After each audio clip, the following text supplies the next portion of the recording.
welcome everybody to Spin Legal. And might notice some people, we've got different backgrounds.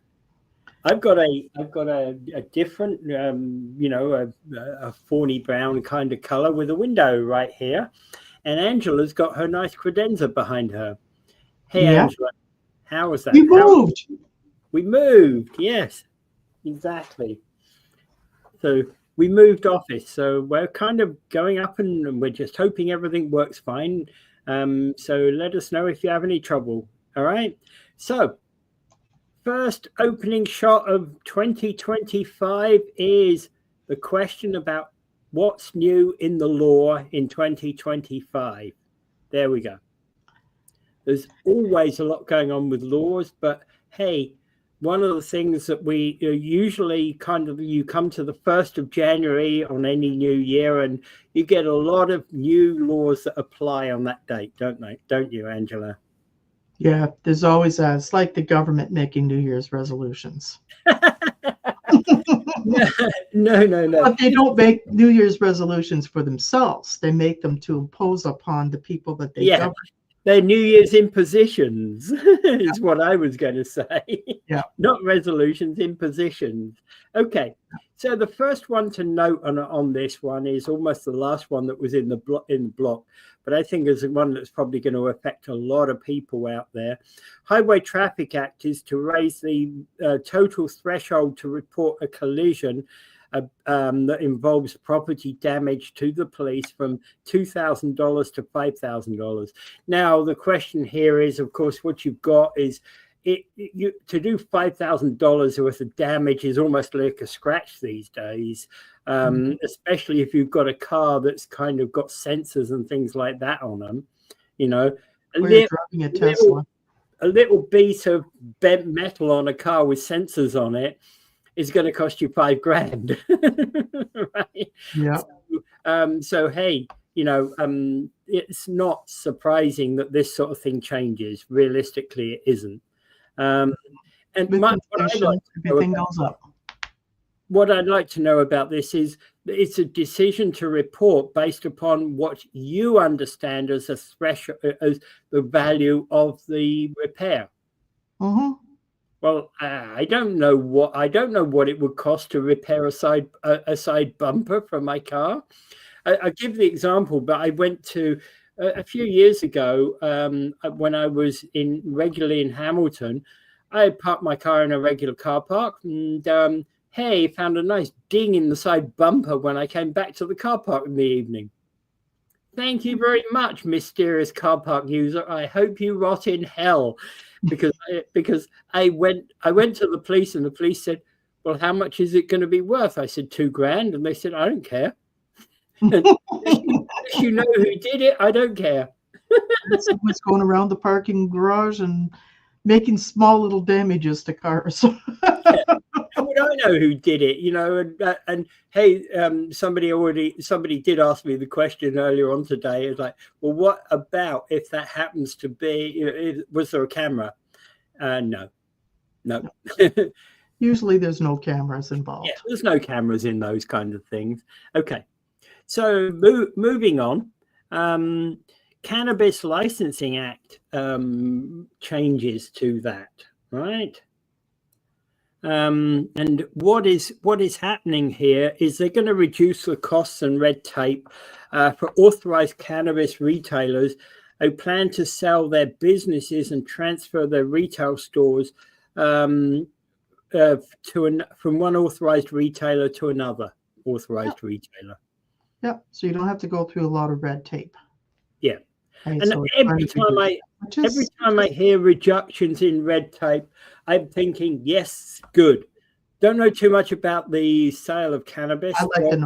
I'd like to know the details before they tell me this is a reduction in red tape. Because usually what happens when there's a reduction of red tape by the government, they put more red tape in another area. Yeah. Mm-hmm. Interesting thought. It's an interesting thought for you. Okay.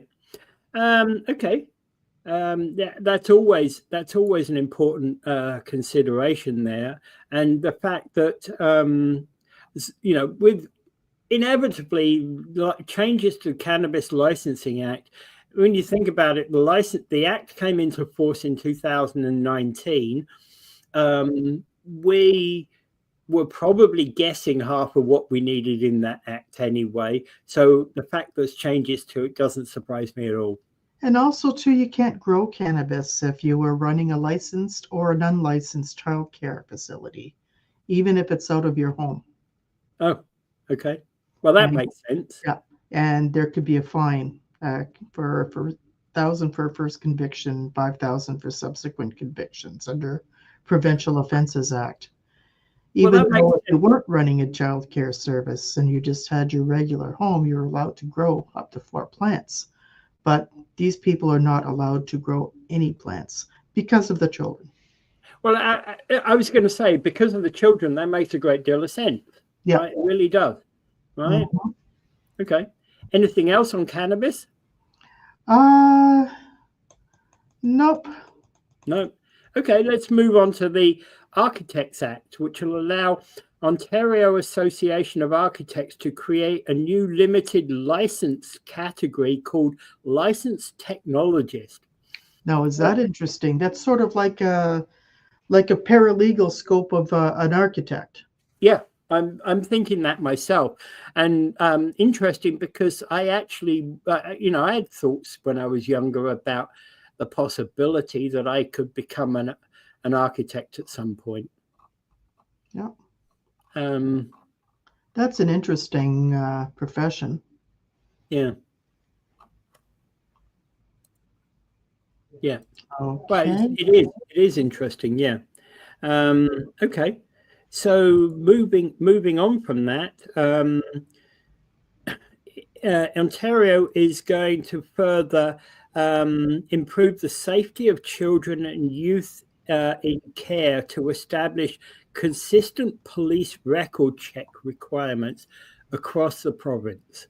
Mm-hmm. And this is actually one of the things that has been a problem with the Child, Youth and Family Services Act, is that there was no, and when combined with the Inter-County Adoption Act, there was no consistency between each of the different counties, each of the municipalities, etc., about how record checks were going to be established. And it's starting to move because we've encountered situations where children will be kept in, people just set up a home just out of nowhere and they decide to take youth in care. Yeah. And they have no qualifications or anything to do this. So now they're really cracking down on this.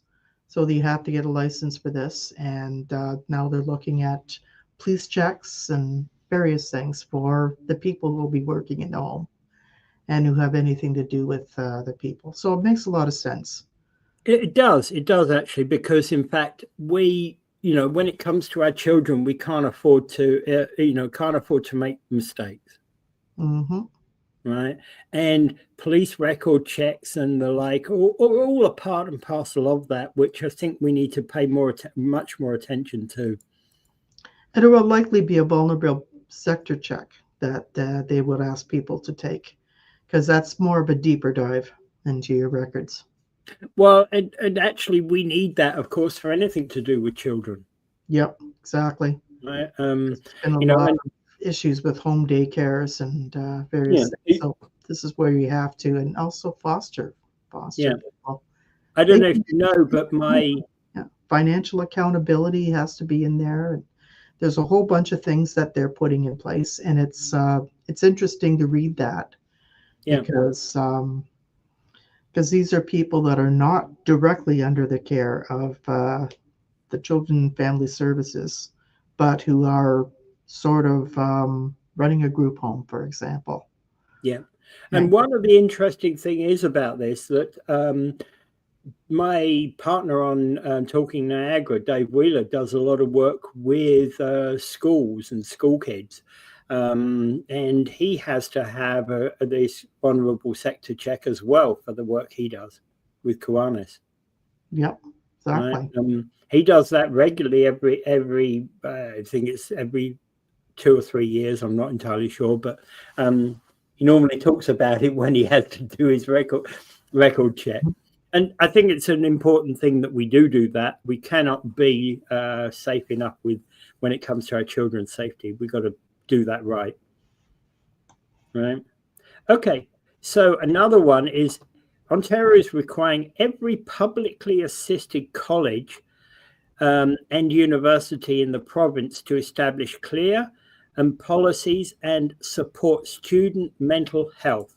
There's been we read in some places there has been some questions about the mental health that people have suffered through on campuses, particularly when it comes to racism and hate, speech being used on campus, right?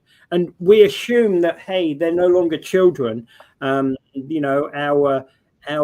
late teens, early 20s, kids out there are, able to look after themselves.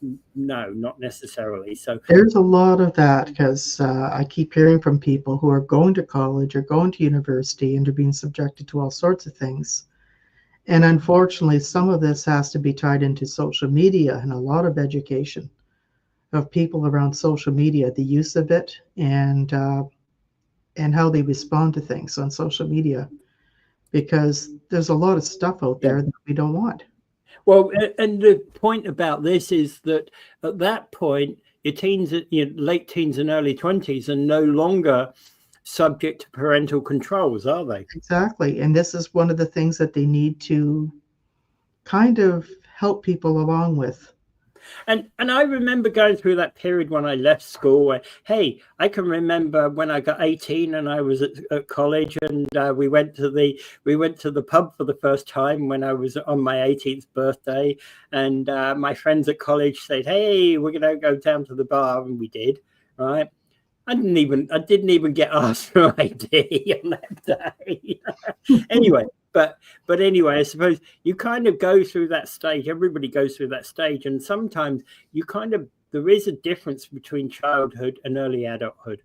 Yeah, absolutely. Right? And absolutely, and there is a lot of mental health issues on campus. Yeah, and to make services available, I think it is, and having a policy, and I think that's a good idea. Yeah. Okay, next one we've got on this list is school board accountability on how all Ontario school boards address and resolve code of conduct complaints.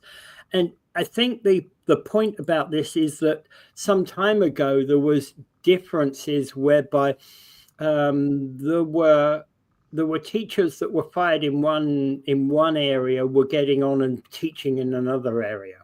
Mm-hmm.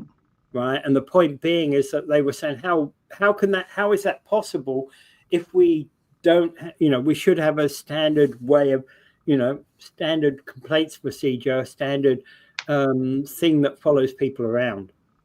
Yeah, so this is one of the things, like school trustees, a lot of them start speaking out and saying a lot of things, that could be controversial, and there's a school trustee who's saying this, and is this really a responsible thing to do? There could be a code of conduct issue in it, right? And also expenses and various things. All of these things need to be regulated in some way.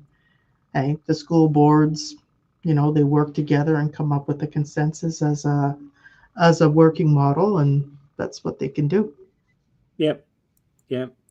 Okay, so the next one on our list here is accessible childcare, capping the childcare fees at $22 a day for families with children in programs enrolled in the Canada-wide early learning and childcare system. I had to say that very slowly, very carefully, in order that I did not muddle those words. Yeah. Right. Yeah, this is all stuff that's part of that's what the provincial government is doing. There's also federal funding for that too, to try to bring that cost down for parents that are using the childcare system.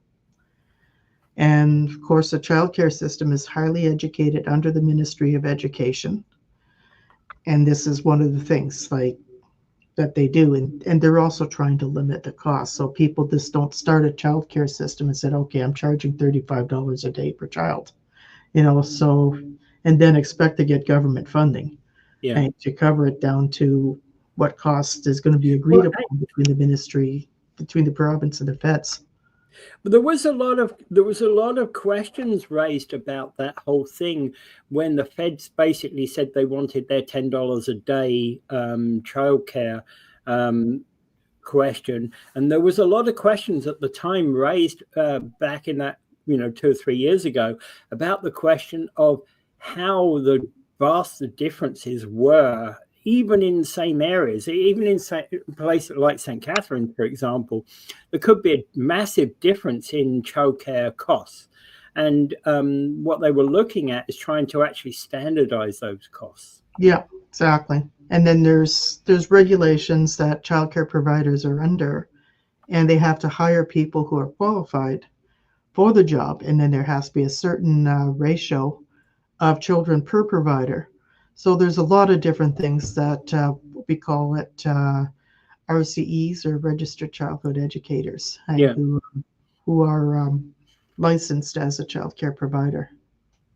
Another interesting one is that there's an amendment to the building code to the government's lowering the temperature of hot water supplied in sinks, bathtubs, or showers in any childcare facility from 49 to 43 degrees Celsius. The reason here is to prevent burning and scalding. Yeah, that's happened. But this was in a developmental facility that happened in Ontario, and they had a whole coroner's inquest about it. Yeah. So I think they do that with developmental facilities. It was in response to, I think, a practical problem, and the people who committed the infraction hadn't really committed an infraction at all. They had done everything according to the rules, and clearly the rules were wanting, and that's why the rules changed. Yeah, you had to make a change in these specific rules. Yeah. Okay, another one to come here is Ontario's efficiency regulation by their fully harmonizing Ontario's requirements.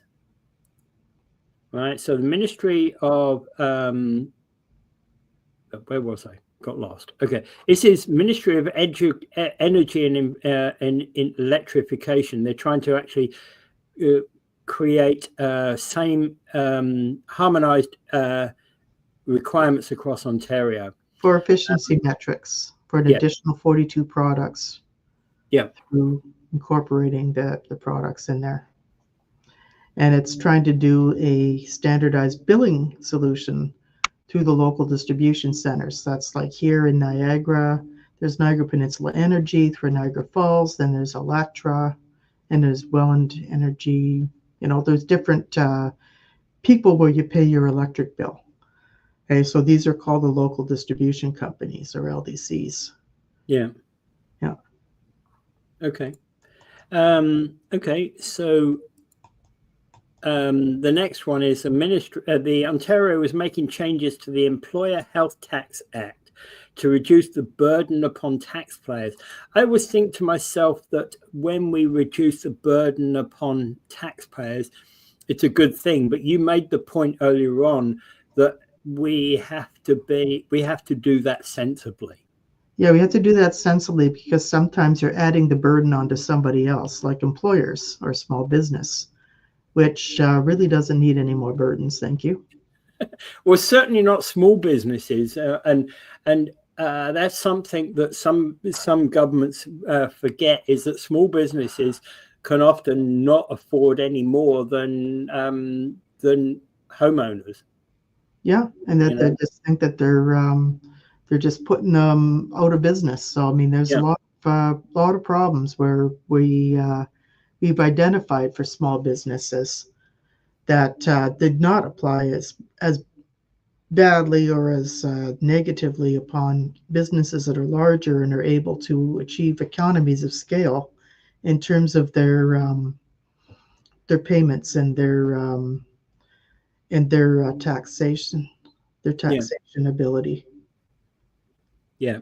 And amendments to this act will extend eligibility. Also, amendments to the Taxation Act will extend eligibility of the Ontario Child Benefit from 6 months for families who've lost a child. So this is another harmonization with the federal government, because the federal government recently changed their laws, and so this would also go with the provincial. Yeah, absolutely. Yeah. And the point being is that actually bothers me in a way that we have to enact a federal law on one level in order to get something to happen, and then we're doing the provincial laws across each of the provinces. Mm-hmm. Sometimes that means that we have issues that are very slow to get pushed down to, to the relevant level. Sometimes these things are just cleaning up, like if the federal government does something, and then the province looks at that and says, I never thought of that. Let's do it. Yeah. And that's not a bad thing. And I suppose it's not a bad approach. I mean, because these sorts of things where you have and also it's helpful. Yeah. Also, the next one is unification of health units within the Ministry of Health. So this is basically amending regulations under the Health Protection and Promotion Act to update and streamline public health reporting requirements and make it easier to report and address emerging public health issues, including communicable diseases and similar. Yeah. So I don't know whether putting them all together under a larger framework or a larger organization is more efficient, because my familiarity with it becomes more bureaucratic. Does it become more visible, though? Depends on how they run their programs. Like they still have local independence to some extent. Yeah, where they can run their programs, and some health departments run certain programs, but others don't. Yeah, it occurs to me that visibility matters in things like this. Mm-hmm. Like our public health department used to run mental health for mental health clients. Yeah, exactly. When we're talking about mental health, and health in general, visibility matters, I think. Absolutely, and people need to know, what they need to do, and many times these departments have to advertise themselves. This is what you need to do, and what are reportable illnesses, that sort of thing. Yeah. And the point being is that, when it comes to illnesses, how often do you go to your doctor? If you go to your doctor's clinic and the leaflets on the wall, you look at those leaflets and, it's true that you read the leaflets and you go, oh, I've got that. Maybe I've got no. Yeah. If you think you really do have, go speak to your doctor. Don't exactly. You've got it, right? But the other interesting thing about all these changes is that you go to the pharmacist. Now people are getting treatments now through the pharmacy. For small little things, like they're trying to get rid of the cases of the sniffles that show up in emergency rooms and often get seen first before emergencies and heart attacks and so forth. So they try to move them off to the pharmacy so the pharmacist can help them, and basically they're a lot better to deal with than wasting the time of emergency and getting everybody frustrated waiting 18 hours to get. Absolutely. You don't want, in fact, actually, the irony here is that when you've got a problem, you need to go see your doctor. But the last thing you actually need in the doctor's surgery is people going. Yeah, which is why I have an issue with sick notes. Yeah. Because everybody gets sick notes and they all have to show up at the doctors and they're all coughing out all over the place.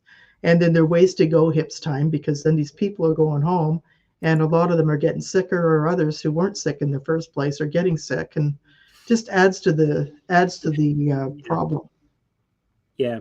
And that actually is an important thing that they've addressed that. Mm-hmm. Exactly. I do think it's a good idea. Right. And that came out last year about not having to get the sick notes. Yep, That's exactly. I positive. think they have for 3 days or something. Yeah. There's a period of time.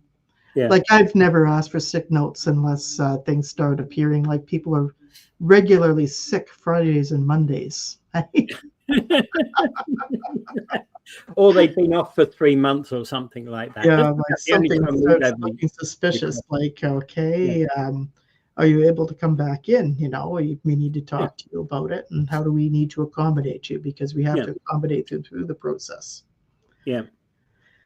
We got respiratory therapists as well, which is now going to be having its own college, Okay. and it's Yeah.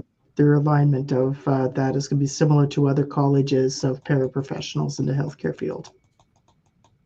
All right. So that's people with breathing difficulties. Is that? That's correct? Yes. Exactly. Yeah. So if you, so that's actually good, because it basically we're relying upon another layer of professionals to assist people, especially when people are not that knowledgeable about things like that. Mm-hmm. Like you can have like sleep apnea, for example, and they fit you up with a CPAP machine. There's different things, and then there's also respiratory therapists who help install respirators when you're in the ICU. So there's such a range of work that these people do, and I think it's very important. Yeah, yeah, and also, there's a very wide range that they do. Yeah. Okay.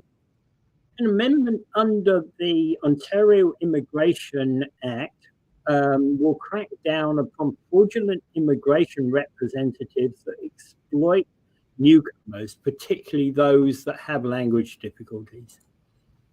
Oh, yeah. And believe me, this does happen. We know this happens, right? And when you think about it, we have a large number of people who come into Ontario. They maybe don't even use English as a first language. They don't even have French as a first language. They're coming off the aeroplane, and they're being taken advantage of. And that's what we yeah.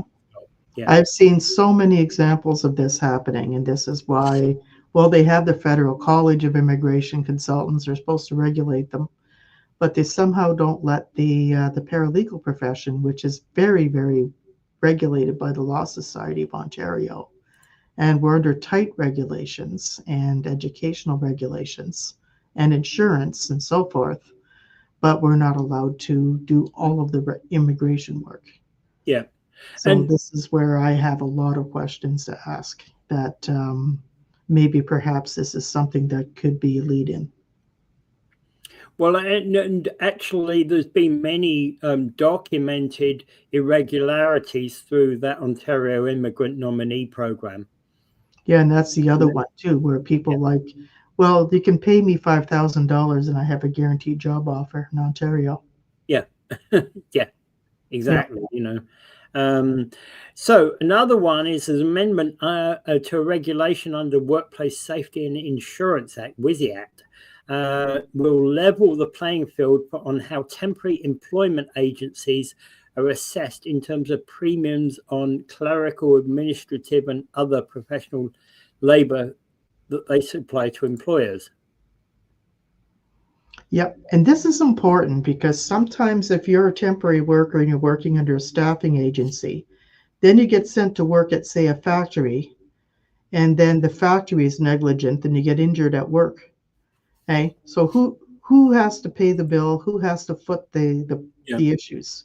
Okay, so this has been something where I've had to go after both. Well, temporary employment agencies, there's some other regulations of changing of temporary employment agencies. They're basically now saying that temporary employment agencies don't actually have to provide addresses for addresses for the workers, because some of those addresses for temporary employment agencies are actually their personal homes. Well, I'm curious about that one, because I'm not so sure that temporary employment agencies should be working from home. Me too. I think that there's a lot of issues involved in that. if I had the type of temporary employment agency that I would run, I would want to meet all of the people that I'm working with, and so that I get to know them, and I'd be better able to appropriately place them. Yeah. Right? And do I want them coming to my home? No. Absolutely not. I want to meet them somewhere else, even if I just have a small office downtown or something, or sharing an office with someone, just so that people know that they can come there and then they can work with me, and then I can work the phones and place them. Yeah. Okay. Another interesting thing about in relation to occupational health and safety is they're strengthening, creating new requirements on design standards about how tower cranes are erected. Like, hey, those things are amazing when you go up. And essentially, what happens is that when they're building a fantastic new building like downtown Toronto, they build the tower crane out of the lift shaft of that building, so that when the lifts are created, they're going down up and down one of the lifts of that tower. The tower crane uses one of the lift shafts of the building. This one's an interesting one. That for women, their intent is to support women into skilled trades by amending a regulation under the Occupational Health and Safety Act to now require the construction sector to provide menstrual products for on-site crews of 20 or more workers. So if the workers are all men, do they still have to do that? Yes, because they got to have ladies' washrooms. Yeah. I think Dave Wheeler would probably get a kick out of that one. Well, Dave and his women won't work in that kind of environment. I think he's wrong on that one. I think he's wrong. I know a lot of women who work in the trades, and even some of the heavy trade sectors and construction and forklifts and various things. I mean, whoever wants to do that, they should do it. Okay, so the next one on my list is they're amending OREG 246/22 to allow long-term care homes to arrange hybrid or virtual consultations in relation to registered dietitians when a dietitian cannot be found in the local area. This is a good thing because, in fact, we've got so many people who have Jews and Muslims that do not eat pork foods, for example. You've got vegetarians, you've got vegans, you've got a lot of people with a lot of different dietary needs, let alone medicated dietary needs, medical dictated dietary needs that need to all be taken into consideration. And long-term care homes do need, and I've been saying this for years, they need proper access to dietitians. Exactly. And then you wonder, is there a shortage of dietitians in Ontario? Well, here's the part of the problem. You go to your old stomping ground, Elliott Lake, and that sort of thing, and probably yes, there's a shortage of dietitians up there, right? Whereas if you go to somewhere like Toronto, there's probably as many dietitians as you need. Right? Let's be honest about it. And there's gonna be some areas in a province the size of Ontario, which is always going to be problematic, and you're always better off with virtual consultations anyway. Sometimes, right? And even in Toronto, a virtual consultation might well become about because, hey, all the ones in this area have been booked up for the next 3 months. How about you get one from Browne? He can do a virtual tomorrow. Yeah. Right? And then some of the dietitians, I mean, a lot of them do work on site, and then others, like especially in a large facility. And then there's others that you don't have a large facility. You may have a smaller facility, and you may not necessarily have the resources to have somebody there. Yeah. That's okay. That's an important thing. Okay. Moving on. Was there anything else in long-term care? Long-term care. Okay. I Yeah, don't they're doing fixing wait lists and to evaluate how changes to wait list prioritization can improve access to cultural, ethnic, religious, and linguistically appropriate care, Okay. which is interesting because I think they should also look at things like if your husband is in the long-term care facility and then you're ready to go to a long-term care facility, regardless of your level of care, you should also be able to pair up with the spouse. Yeah. Mm. I think you shouldn't be separated. Yeah, and in fact, actually, you could end up, the way things are operate right now is you can end up with your spouse being in North Bay while you're in St. Catharines. Yeah, which I think is totally wrong. Yeah, I think they have to start doing things. and I was I'm exaggerating. against long-term care facilities to begin with, but if we must have them, let's start demonizing them. Yeah, and I was exaggerating deliberately there. It happens. It happens. Yeah. Oh, I know. There was a story in the paper about that one time. Yeah.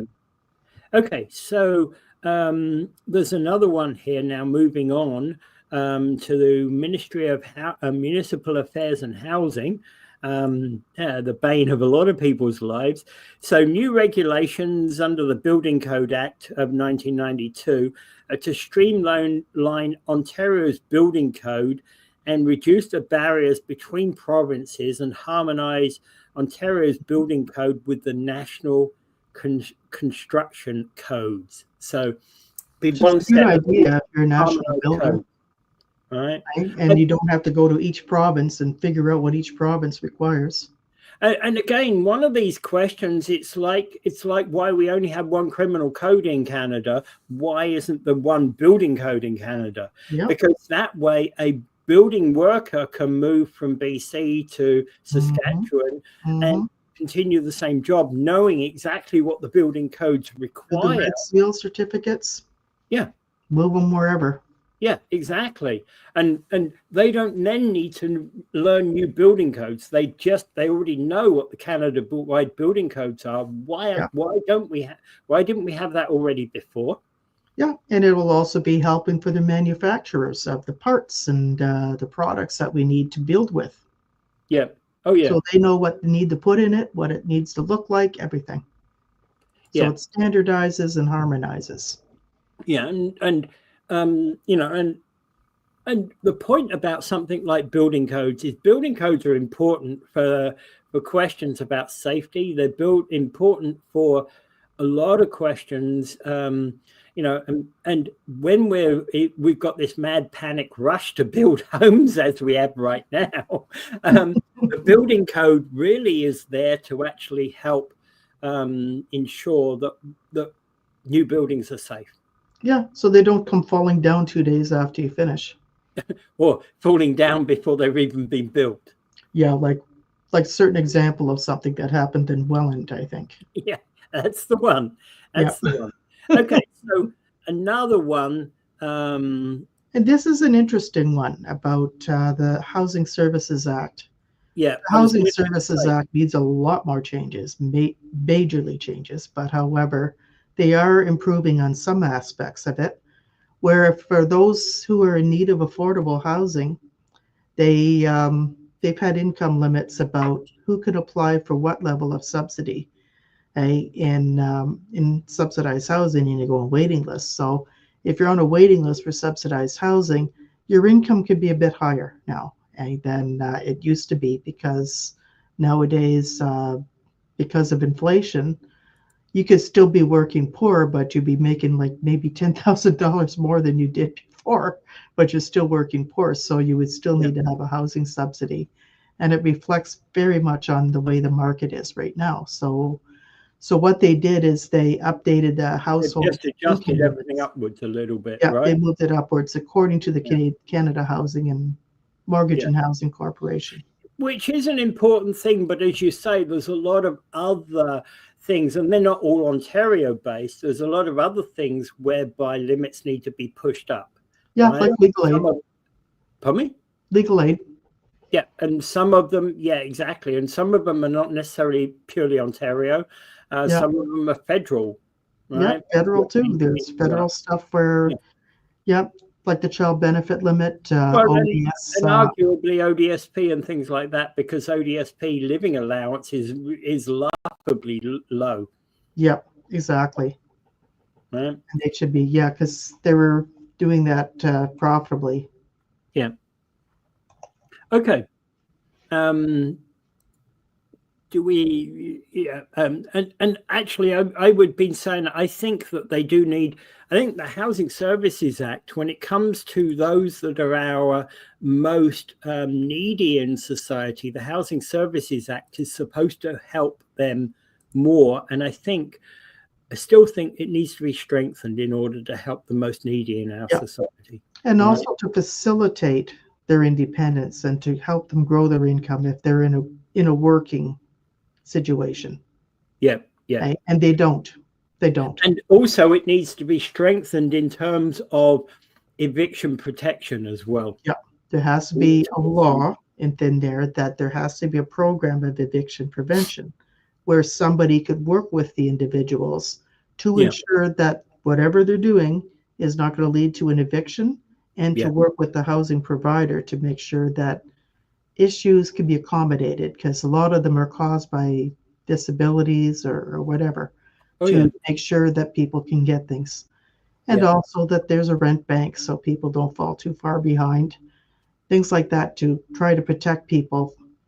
An eviction should be available, but only as a very, very, very last resort. Absolutely. Yeah.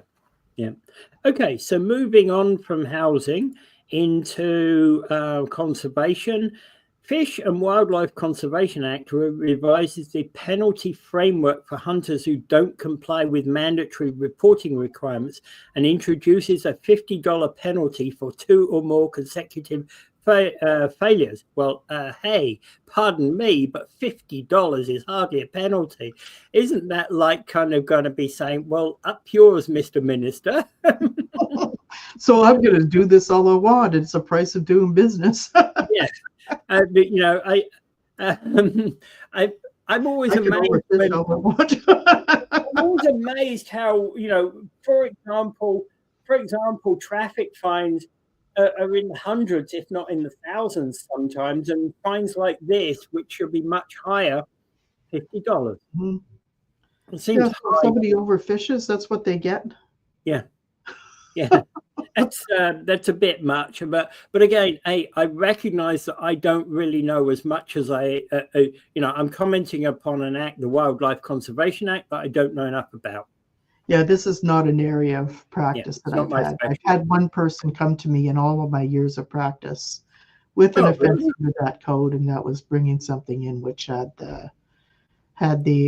it's mixed with customs, excise, and then also that legislation. Yeah. Okay.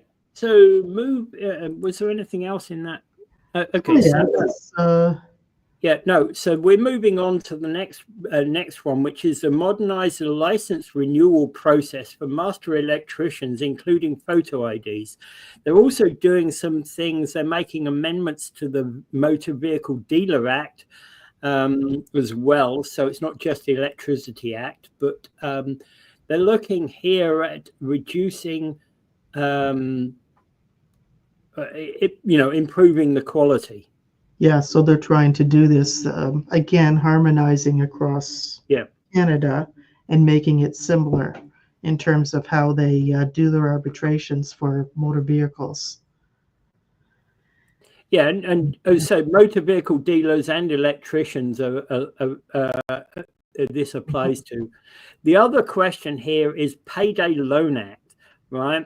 It's to be consistent with federal changes to the criminal code by reflecting a reduction in the criminal rate of interest. Yep, exactly. So this is something that has been harmonized for years, with payday loans, like how they charge you like $100 every time as interest, because when you have to pay it back, and actually that is an interest rate that's well beyond the criminal code.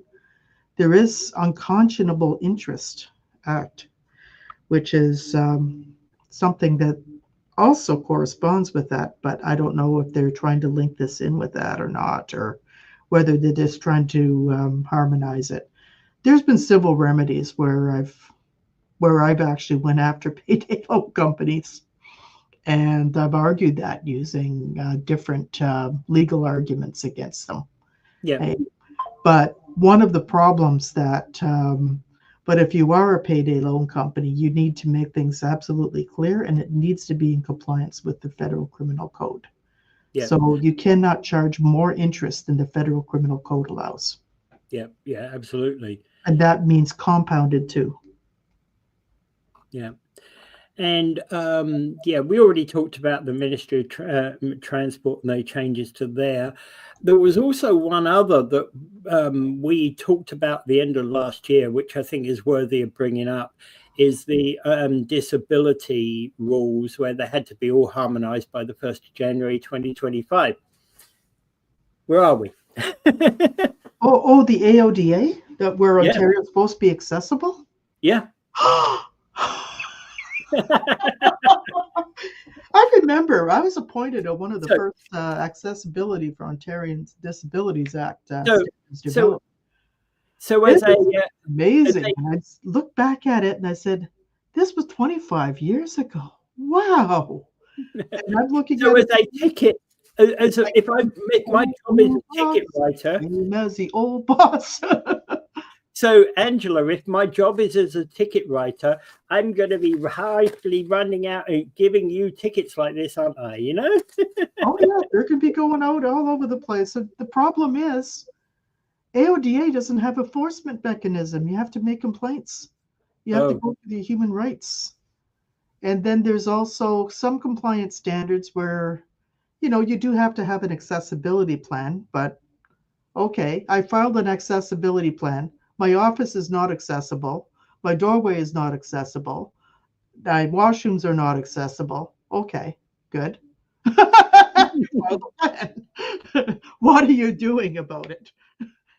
I think there has to be a lot more flesh on it and see what people are doing about it. And I think, like, the provincial government has done some things like within its own workforces where they've helped people to develop accessibility plans, like within its own workforce to different departments. And I think they need to be more visibly and more open about how they do that so other companies can start following suit and realizing that to make yourself accessible, it's not going to take a lot. Like our office here, we maintain accessibility, and we'll be accessing a handicap washroom. In fact, actually, we're better now than pre-move. Yep, exactly. Because we want to make sure that everybody has it and there's at least a place to meet in the office. If you're in a wheelchair, we can have you come in the office and we can go into the boardroom and also meet as well. Mm-hmm. So there's various ways of accommodating people with all sorts of disabilities. Contrasting colors is important, as well as your lighting. Okay, so there's a lot of different ways, unpacking is going to be a challenge, but once we're unpacked, you'll see actually what our office actually looks like. Yeah. And hey, unpacking is actually it is a challenge, that's for sure. Yeah. But if we adopt a policy of a box a day, I think we'll get there. Yeah, exactly. A box a day, a box a month. No, it's a box a day, not a box a month. Yeah, but this is really important because Dave Lepofsky, who's the head of the AOD Alliance, he has made a fantastic script on Queen's Park and talking about it says, welcome to Ontario, Inaccessibility for Ontarians with Disabilities Act. And it's still inaccessible. Most buildings people go in. At some point, I'm going to be talking about how to make practice accessible, but I'll probably be developing that into a CPD series for the profession. Yeah. To understand what accessibility is and how to do that. It's more than just wheelchairs. Yeah. Okay. And with that in mind, I think we've kind of come to the end of our session. And you know what we forgot to put in was the standard was the standard thing that we do in every show, right? So let me put it in right now and bring this up. If you want to contact Invictus Legal, you can do so by calling on 905-688-5598, email Angela at angela@weareinvictus.legal, or myself at peter@weareinvictus.legal, or visit our website at https://weareinvictus.legal. And the other question, which I also didn't put in, I'm going to give, because this is Angela's most important part of the show, which And is... you almost forgot it. Yeah. Shame. What you've heard today on Spin Legal, whether it's this show or others in the series, is not legal advice. If you need legal advice that's specific to you, or you're in a situation or any kind of legal situation where you think you have a legal problem, it's best to contact a paralegal or a lawyer, and we can give you specific advice that's tailored to your situation. Yep. And well, welcome to the new year. It's 2025, and welcome to Spin Legal. And if you are visiting us for the first time, or visiting us for the 100th time, well, 49th time next week, leave a comment. We'll always be happy to listen to what you have to say, and we'll work it from there. Yeah, Right? or even call us if you have a question about something, and we'll try to work you through things. Yeah. So thank you, everybody, and have a great week. And we shall see you 6:30-ish next Wednesday. Bye. Take care.